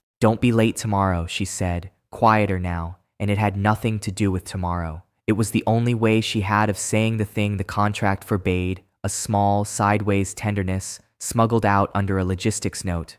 I understood it. I let her keep the disguise. I'm never late, I said. It's the one thing being poor teaches you for free. She almost smiled again, twice in one night. A personal record. And then from below, from the bright hall we'd left, came a sound that didn't belong. A scrape of feedback. A voice on a microphone that wasn't a scheduled voice. The hum of 200 people turning towards something going wrong. Ray's head came up. So did mine. That's not the program, she said. No, I said, already moving toward the doors, already feeling the night tilt onto the track I'd half built for it without admitting I was building anything. It's not, but I wasn't afraid. That was the strange part. I'd been waiting for this without knowing its shape, and now its shape was walking onto a stage with a microphone it hadn't been handed. Here is what I pieced together later, and what the gala's own cameras showed.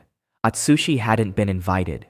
After the slap, after the investors walked, after the loan that bridged nothing, his name was on no list at the door. So he didn't use the door. He went around the back, to where the catering trucks idled and the dumpsters sat, and he walked in through the kitchen, a frightened man in a tuxedo, picking his way past the trash and the steam and the line cooks who stared, to reach a room full of the people he needed to impress. A man came in past the dumpsters in a tuxedo to save his reputation. The symbolism writes itself. I just got to stand there and watch it land. A member of the gala security found me at the edge of the hall as the feedback screeched, professional and quiet, leaning in close. Sir, he said, we've got a gentleman who came in through the service entrance, not on any list. He's got hold of a floor microphone near the stage. Do you want him removed? Every instinct a normal man has would have said yes. Get him out. Kill the feed, save the evening, protect the room. And 3 months ago, I'd have panicked. Because 3 months ago, I had everything to lose and no cards to lose it with. But I'd spent those 3 months reading the boring parts, and I knew exactly what Atsushi was holding, and exactly what he wasn't.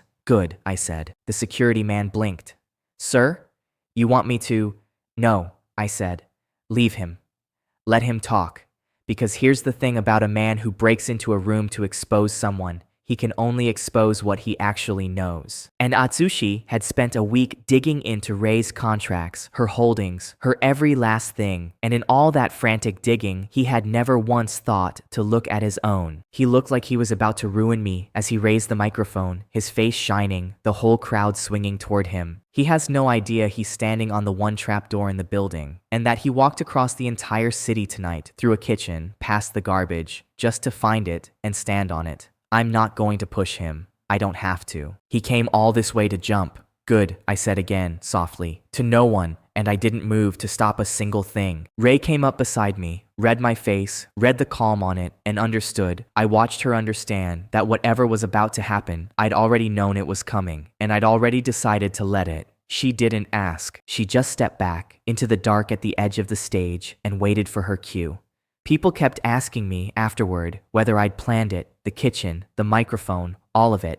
I didn't plan Atsushi. You can't plan a man like that. You can only know which way he'll fall, and make sure you aren't standing under him when he does. I'd spent 3 quiet months getting the ground ready. He brought himself the rest of the way. Atsushi tapped the microphone. The hall went quiet, the way a hall goes quiet when something is about to go very wrong for somebody. and everybody wants to be looking the right direction when it does. He found me in the crowd. He smiled, that old smile, the one from the rain, the one that thought it had already won. Since everyone's here, Atsushi said, his voice rolling out over 200 of the most important people in the city, let me tell you the truth about this so-called co-owner. This man, Atsushi said into the microphone, lifting his arm to point at me across the hushed hall, is a fraud, a nobody, a con artist who crawled out of the gutter and tricked one of the most respected names in this city into putting a ring on him. Ask him, go on, ask him where the money came from. 200 faces turned, not to me, to him. That was the first thing I noticed. The thing Atsushi was far too deep in his own performance to see. The room didn't swing toward the accused. It swung toward the man holding the microphone he hadn't been handed, screaming in a tuxedo at a gala he'd snuck into through a kitchen. He took the microphone himself. I stood very still with a drink I wasn't drinking. He picked the room. He picked the night. He chose the lighting and the audience and the acoustics. I couldn't have booked a better venue for this if I'd tried, and for the record, I had tried. A few of the older guests had been at the family meeting where his father slapped him. I watched the recognition move across their faces.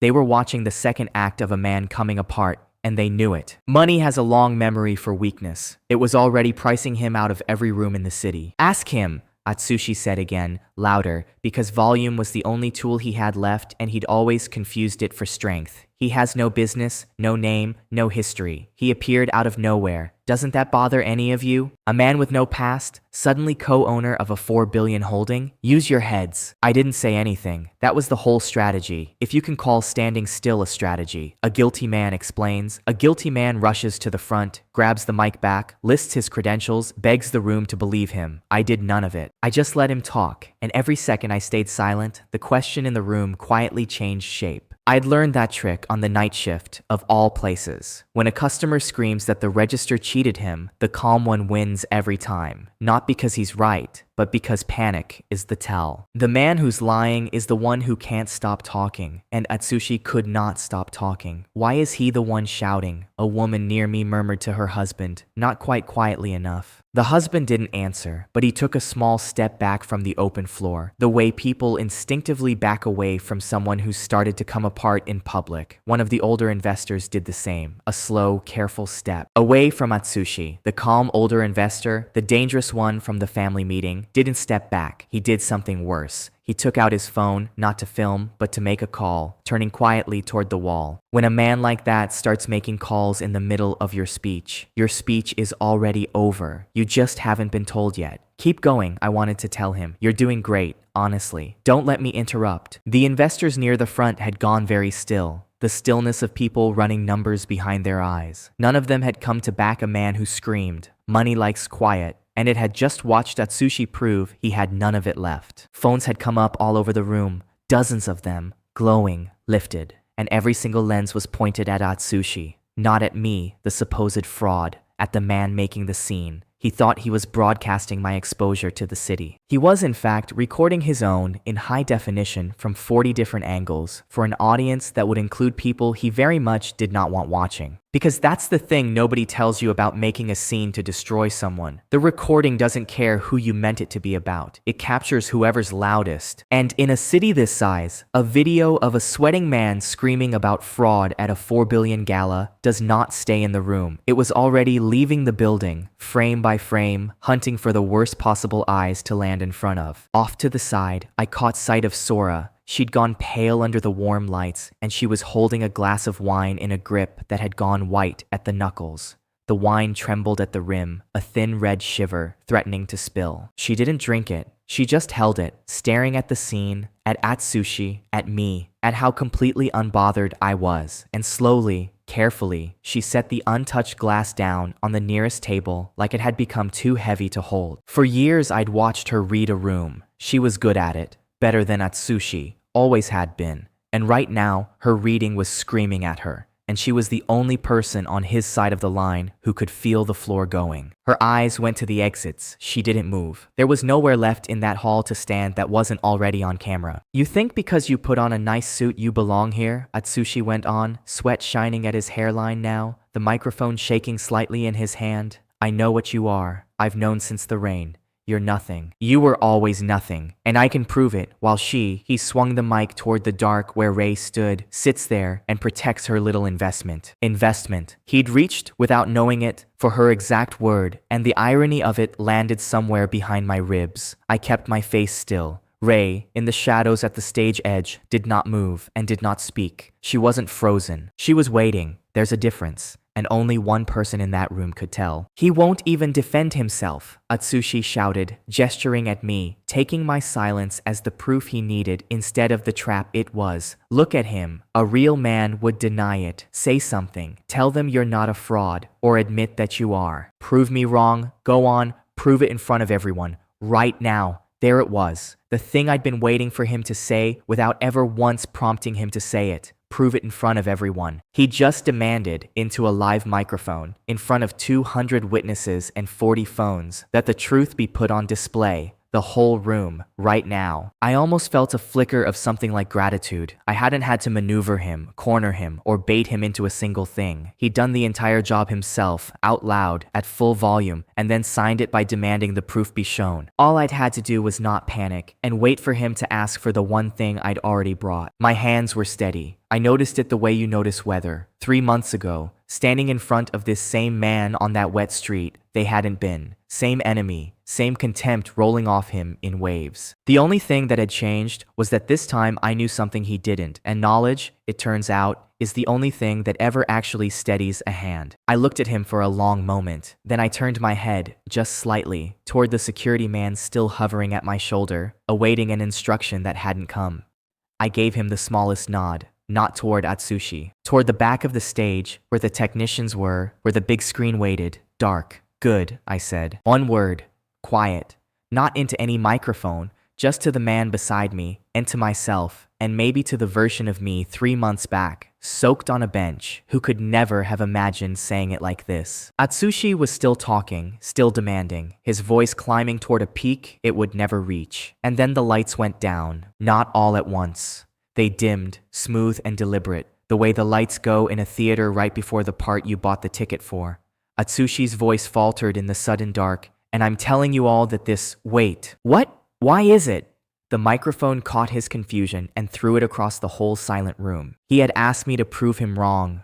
As the dark settled and a single technician's light bloomed at the back, I almost appreciated the courtesy. I genuinely hate public speaking, always have. Lucky for everyone, I brought a slideshow. Well, to be precise, she did. I just brought the reason for it. There's a rule I'd been living by since that night, and it's the only one that ever mattered. Never tell the room the machine. Show it the result. Nobody buys a ticket to watch you explain the trick. They buy a ticket to watch the face of the man it happens to.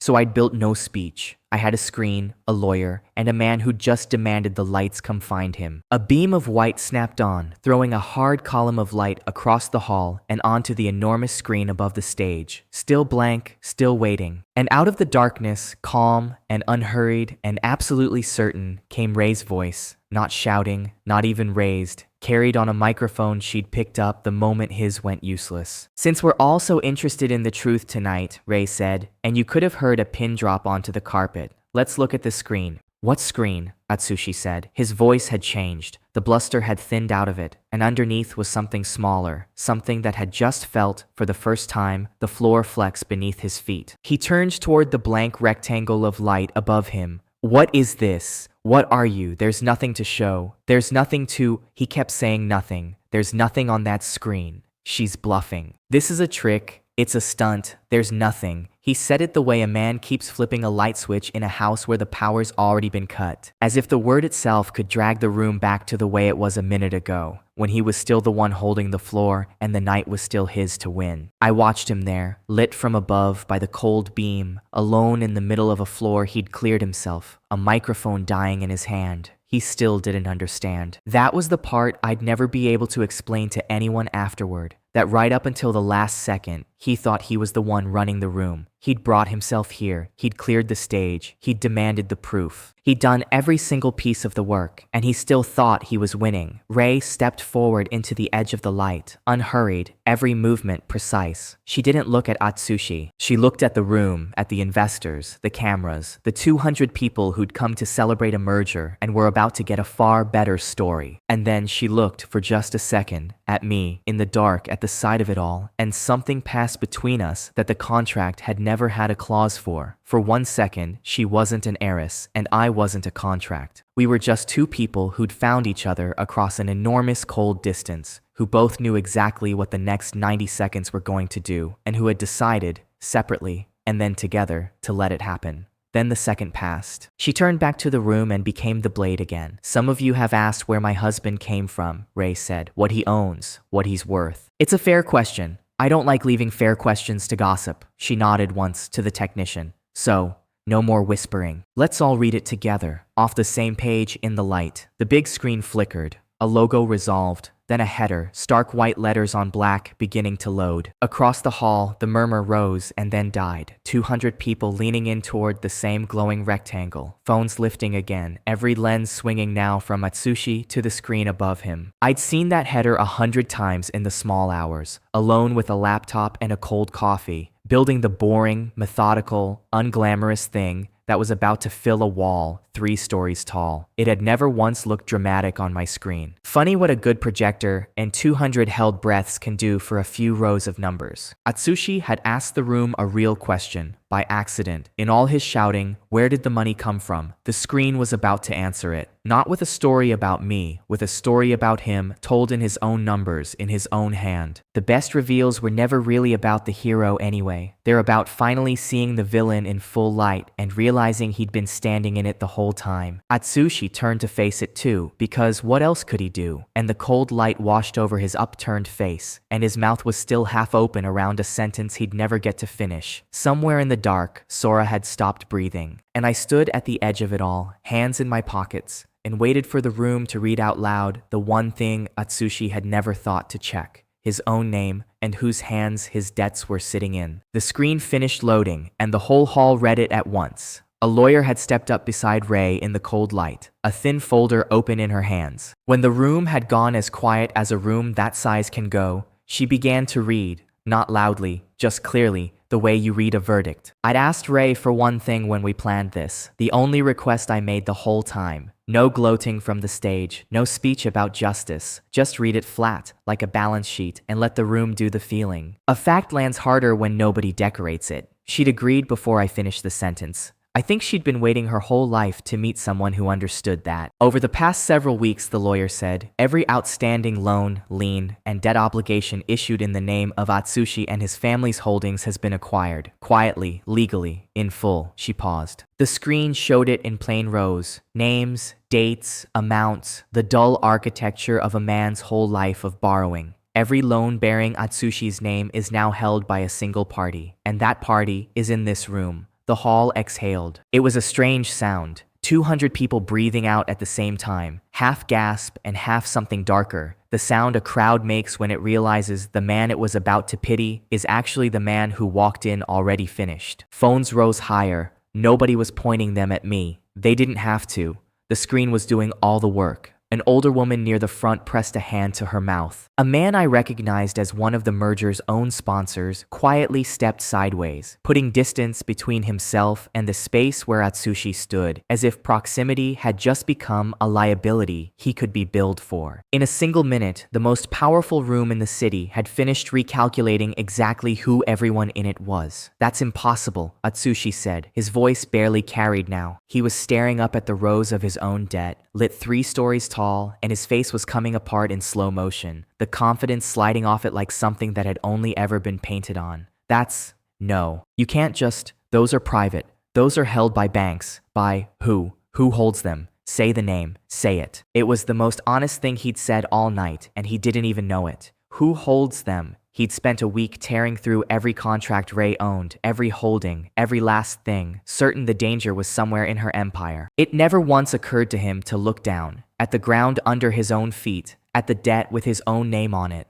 The dangerous question is never the one you're shouting, it's the one you forgot to ask. The lawyer looked at me.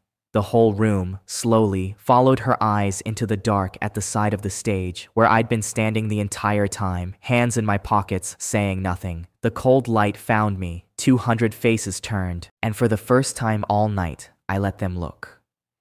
"It's just time," I said, quietly, not a boast, just the truth of the thing. That's all it is. It isn't clever, and it isn't magic. It's slow work. You spend a long time being told your money's too small to matter, and you learn something the people with big money forget. Small and steady buys the one thing nobody guards, the boring parts, the debt nobody's watching. 3 years ago, I couldn't buy her a handbag. Looking at all of it, the screen, the room, the unraveling man beneath the numbers, the old arithmetic finally changed shape. Turns out slow money doesn't go into handbags. It goes into other people's debt. Non-refundable, as it happens. No receipt. She'd have hated the wrapping. "You did this," Atsushi said, rounding on me, and now there was something raw in it, something almost like understanding arriving far too late. "You planned this, from the rain, from the start." No, I said, and I meant it. "You did this. Every loan on that screen has your signature on it, not mine. You borrowed it, you spent it, you hid it. I just stopped looking away from it. That's the whole crime, Atsushi. I read what you signed." "You can't read a balance sheet," he said, grasping. "You bagged groceries. For 3 years," I said. "You learn exactly where money goes when you're the one who never has any. It hides in the boring places, the line nobody checks, the debt nobody wants. You were very generous with the boring places, Atsushi. I just kept reading after everyone else got bored." He had no answer for that, because there wasn't one. A man can argue with an accusation. He can't argue with his own handwriting, lit up on a wall, in front of everyone he'd ever wanted to impress. He stood in the middle of the cleared floor with a dead microphone in his hand, and the architecture of his own choices burning above his head, and he finally, fully, understood that he had built this himself. I'll tell you the exact moment I decided to do it. Not the rain, not the boutique. It was the night I found the first loan, sitting in plain sight in a public filing, propped up by a second loan, propped up by a third, a house of borrowed cards with his name on every one. I didn't feel anger. I felt the quiet of a man who's spotted the loose thread on a sweater that isn't his.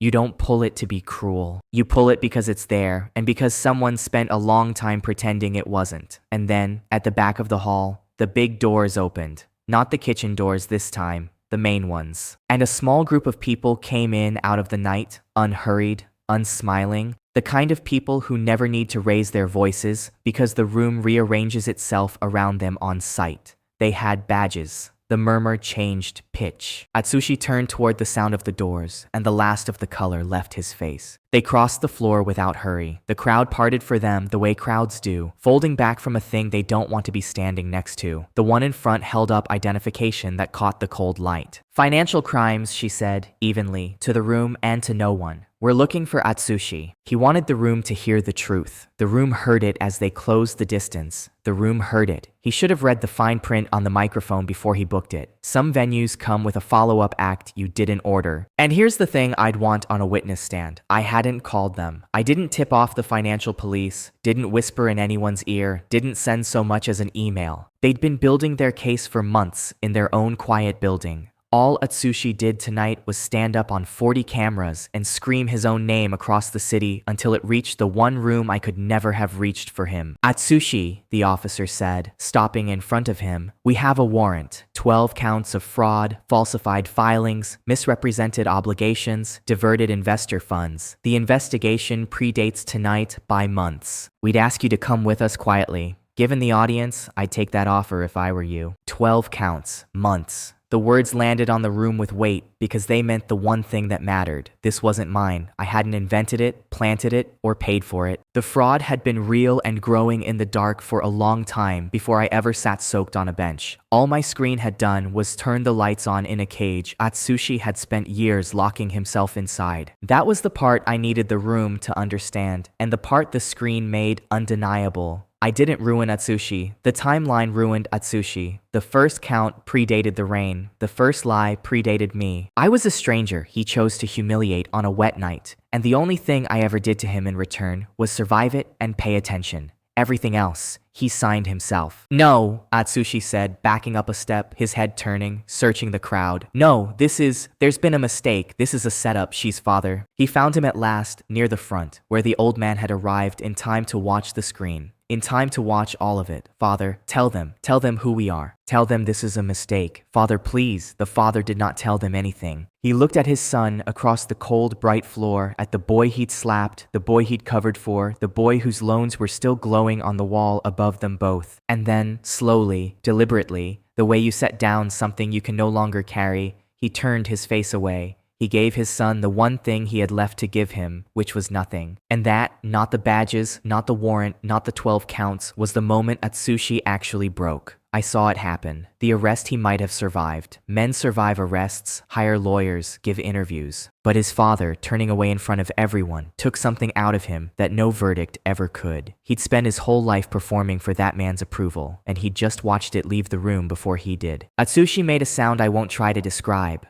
The officers took him gently. That's the part people never expect, how gentle it is, one at each side, and turned him toward the doors. He didn't fight. The fight had gone out of him the moment his father looked away. He'd come through a kitchen tonight to feel important one last time, and he was leaving through the front doors with everyone watching, which, I suppose, was the attention he'd always wanted. Careful what you book a microphone for. I'd spent 3 months being careful about everything, every number, every date, every quiet purchase. He'd spent one evening being careless with a single microphone, and it had cost him more than all my care had bought. There's a lesson in that about the difference between loud men and quiet ones. I didn't say it out loud. The room was already learning it without my help. I felt no surge of triumph as they walked him out. I'd expected to, on the bench, in the rain. I'd have told you this exact moment would taste like everything. It didn't taste like anything. It was just a man walking out into the weather of his own choices, and me off to one side, feeling the strange flatness of finally getting a thing you stopped needing a long time ago. The doors hadn't even closed behind his son when the father crossed the floor toward me. I watched it happen, and I knew what it was before he reached me, because I'd seen the math finish behind his eyes. He came to a stop in front of me, this proud, heavy man who'd called Ray by her first name like an uncle 3 weeks ago. And then, in front of 200 people, he lowered himself down onto his knees. Please, he said, and his voice had nothing left in it but the word. There must be something, an arrangement, a payment plan, a quiet sale, anything. He's my son. I'll sign whatever you put in front of me. Just, please. There has to be something. His hands were open. A man who'd spent his whole life with closed fists, open-handed on the floor of a gala. Part of me, the part that still remembered that night, the doorman's hand on my arm, the box face down in the puddle, wanted to feel something sharp about it. This was the man whose money had made my humiliation possible, whose name had let his son treat me like trash on the pavement.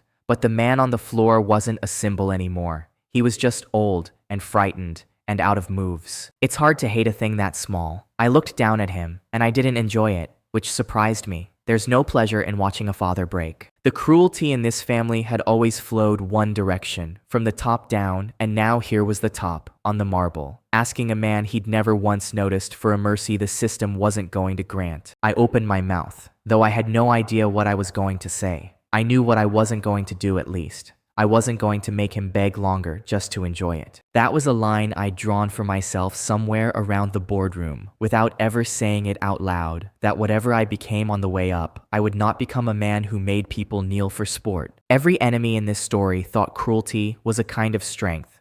I'd spent 3 months quietly proving it was just noise, and I wasn't about to pick it up now that I'd won. I didn't have to find out, because Ray stepped up beside me, and before I could decide anything, she took my hand. She held my hand before I could decide to hold hers, and the whole world narrowed to that one fact, not a public gesture, not a flourish for the cameras. She simply reached over and took my hand in front of everyone, the way you take the hand of the person you've chosen to stand next to for the rest of it, and she looked down at the kneeling man and answered for both of us. There isn't, Ray said. 2 words, not unkind, just final. The investigation isn't ours to stop. It was never ours.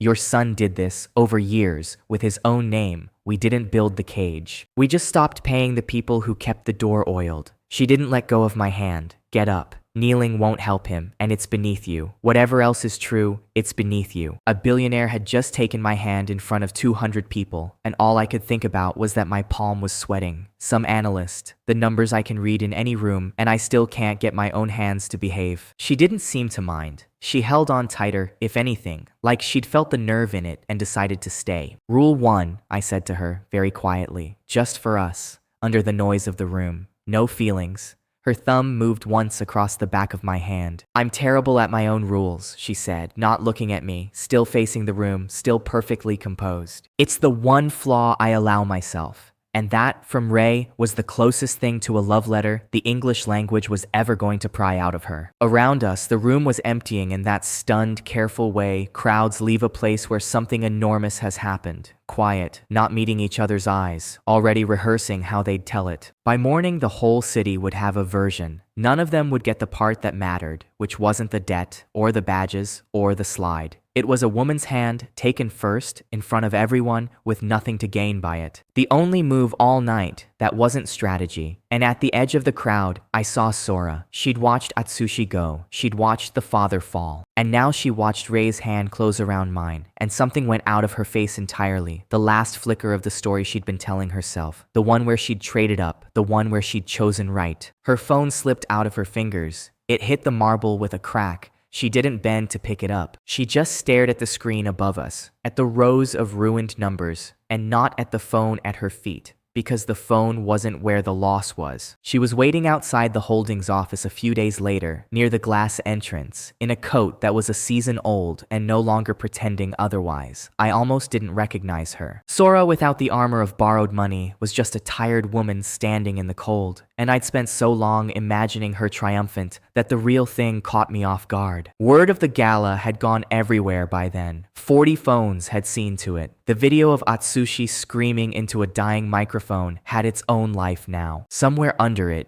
strangers were already stitching the rest together. The boutique, the boardroom, the rain. Sora had been in some of those frames. She knew what the city was saying. She'd come anyway. I'd imagined this conversation 100 times on that bench. Back when picturing her sorry was the only blanket I had. In the fantasy, I always had a speech ready, something devastating, something she'd carry forever. Standing in front of the real her, I realized I didn't want to deliver a line of it. The speech was for the man in the rain. I wasn't him anymore. Kento, she said, stepping forward as I came out. I knew you'd come this way. I needed to talk to you. 5 minutes, please. After everything, you can give me 5 minutes. Her voice did the thing it used to do. The soft, careful thing, the one that wrapped a request until it looked like a gift she was offering me. I'm listening, I said. I wasn't cruel about it. I just stopped walking and waited, the way you wait for a bus you already know isn't coming. Behind me, at the curb, the Maybach idled, dark and still, with Ray somewhere inside it not watching and seeing everything. I told Ray she didn't need to wait for this. I'll wait, she'd said, in the tone that ended discussions. I think she wanted to see it, not to gloat. Ray doesn't gloat, but to know. To watch the last thread of my old life get tied off, so she'd be certain the man getting back into her car wasn't still carrying it. Fair enough. I'd have wanted to know too. I made a mistake, Sora said, and the words came out in a rush now, like she'd been holding the door on them. A terrible mistake. I was scared, and I was stupid, and Atsushi, he made everything sound so certain. And I followed the certain thing, and it was wrong. I always loved you. You know that. Underneath all of it, I always loved you. You know me. You know that's true. And the strange part was, some thin version of it probably was true. Not love the way I'd meant it the night I bought the bag, but the kind that comes back online the moment the person you threw away turns out to be worth something. It's real enough. It's just not for you. It's for the upgrade. I'd learned to tell the two apart. Atsushi taught me, free of charge. The rain on the night she left me had cost me everything I owned. The rain tonight wasn't even falling yet. And already I had a warm car waiting and a woman in it who'd chosen me back. Same sky, different man standing under it. That, I was learning, is the only revenge that ever holds its value. She's still explaining. The line came dry and tired. She explained me out of her life in about 90 seconds once, across a sticky cafe table, with a car honking outside. Funny how the goodbye is taking so much longer than the betrayal ever did. You know, we hit a dead end, I said. It was quiet. I didn't say it to wound her. I said it because it was hers, her exact words, in her exact tone, handed back across 3 years and a city's worth of rain. I watched her recognize them. I watched them land. Her face did something I'd never seen it do, which was understand fully what she'd actually said to me that night, now that someone was saying it to her. Don't, she said. Don't do that. Don't make this ugly. Another sentence I knew by heart. She reached out as she said it and put her palm on my sleeve. Light, familiar, the gesture of a woman who'd touched that arm 1,000 times and assumed the right to keep doing it. I looked down at her hand on my sleeve, and then I reached over and lifted it off, gently. No jerk, no drama, the way you move something that's been set down in the wrong place. I didn't grip her wrist or push her away. I just took her hand off my arm and let it go into the empty air between us, where it hung for a second and then dropped. For all those years, that small touch on my sleeve had been a green light I waited for like a dog. Do this, fix that, want what I want, and I would. I'd built half of who I was around being the man whose arms she could steer. Lifting her hand off felt like setting down a weight I'd carried so long I'd stopped feeling it at all. My arm, for the first time in years, was just my arm. I'm not making it ugly, I said. I'm not making it anything. I'm just late. Late by 3 years. Late by one bus, one box in a puddle, one word that turned out to be the wrong one. There was no anger in it. That was the part she couldn't seem to find her footing against. Anger she could have argued with. Indifference left her nothing to hold. Late for what, she said, and her eyes went, just for a second, past me, to the car at the curb, to the impossible dark length of it, to the life it represented, the life she'd watched bow to me in a boutique and stand for me at a gala. And I understood, finally and completely, the thing the whole story had been circling. She wasn't here for me. She was here for the car, for the room that bowed, for the version of me that had become someone the world stood up for. Late for the rest of it, I said, and I almost felt sorry for her because I think she half believed her own speech, the way she'd half believed every speech she'd ever wrapped a knife in. Take care of yourself, Sora. I mean that. I'm not saying it to hurt you. I'm saying it because I don't think about you enough anymore to want to. She started to say something, my name, maybe, or one more sentence with a knife folded into the softness, but I'd already heard every sentence she had. There's a mercy in walking away before the other person can make it worse for themselves, and after everything, it was the last kind thing I had left to hand her. And that was the cruelest, true thing I'd ever said to anyone, and the only one I didn't regret. I turned and walked to the car. The door opened for me. I got in, out of the cold, into the warm dark, where Ray sat with her phone in her lap, not looking up, having heard or not heard, it didn't matter which. The door closed behind me with a sound like a sentence ending. Soft,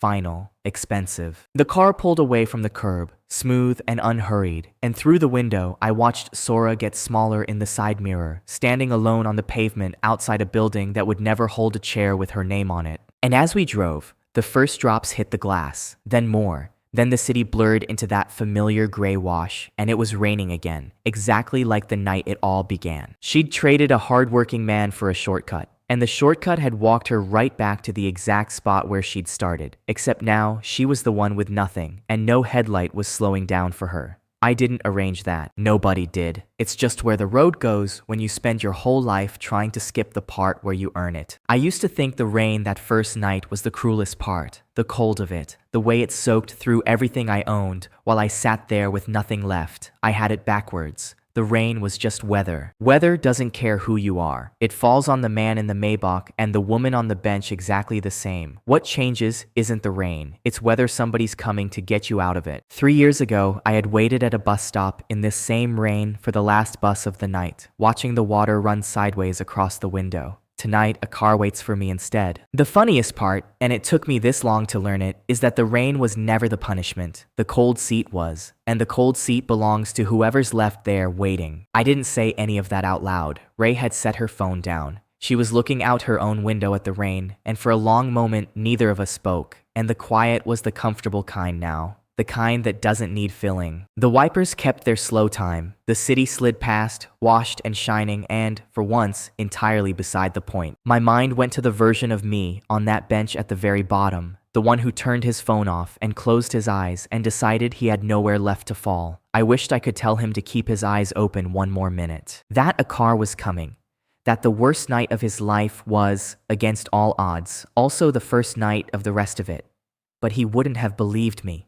I barely believed it myself, and I was the one it happened to. "Cold out," she said finally, still watching the rain. "Not in here," I said. She turned and looked at me then, and the cool, flawless mask she wore for the rest of the world wasn't on. Just Ray, in the dark of the back seat, with the rain throwing moving light across her face. She reached over, without a word, and took my hand again, the second time. And this time, there was no room to perform it for. Just us. "Don't read into it," she said, and there it was, the almost smile, the real one, the one she'd spent the whole story refusing to spend. "It's an investment, right?" I said. "An investment." And I let her keep the word, because by now I understood it was the only one she had for the thing, and that she was handing me the whole of it dressed up as a balance line, and that this was, from her, everything. Mira had warned me, weeks ago, on a balcony, that the only real danger left was whether I could keep from falling in love in return. I never did answer her. I didn't have to. The answer was sitting in the back of a car in the rain, holding my hand and calling it a line item. And I'd long since stopped being able to read it as anything but exactly what it was. Revenge makes you stop and turn around. Indifference doesn't even slow down. The deepest punishment for the person who discarded you isn't ruin. It's becoming someone who no longer needs them to lose. Real strength doesn't finish people off. It outgrows them, drives away, and forgets to look back.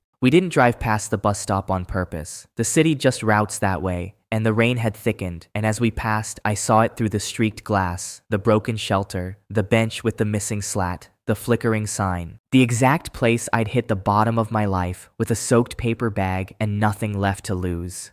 There was someone on the bench. I almost didn't look, but the headlights swept across her for half a second as we turned. And I knew the coat, a season old, no longer pretending, Sora. She'd walked there, or the city had carried her there, the way it carries everyone eventually, to the place they belong. She was sitting on the same wet bench I'd sat on 3 years ago, in the same rain, alone, watching a dark car she would never ride in disappear down the avenue. I didn't feel triumph. I want to be honest about that. All the way to the end. I didn't feel much of anything except the warmth of the seat, and Ray's hand in mine, and the small, clean weight of a circle finally closing. The story had started with me on that bench in the rain, watching her drive away in a car that wasn't mine. It ended the same way. We just traded seats, and the coldest seat, it turns out, always belongs to whoever's left waiting. People will tell you the best revenge is success, and they're close, but they have the shape of it wrong. It isn't the car, or the money, or the room that stands when you walk in.